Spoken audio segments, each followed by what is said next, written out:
What's up, guys? It's Cool Kids 1, 2, 3.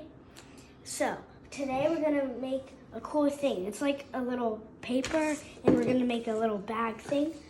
So first thing, you need a clean piece of paper. You can color as much as you want, and I don't really want to do it. So then you have to fold.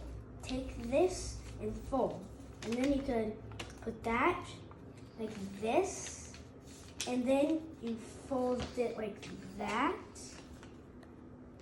And then you take this part and put it over, but then you take it back, and then you open this, and you try to put it inside. And then inside, it's like clean, and you can put it inside. And then it's like a baggie, and you can write your name on the side. So I'll just go ahead and do that.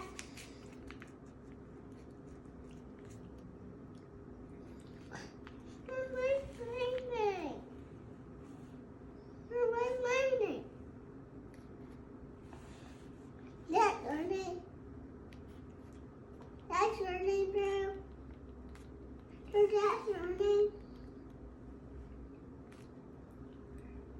It says, Drew, Cool Kids 1, 2, 3. So try to make that at home, and if you can't, you can just ask your mom and dad to watch this video, and you can do it.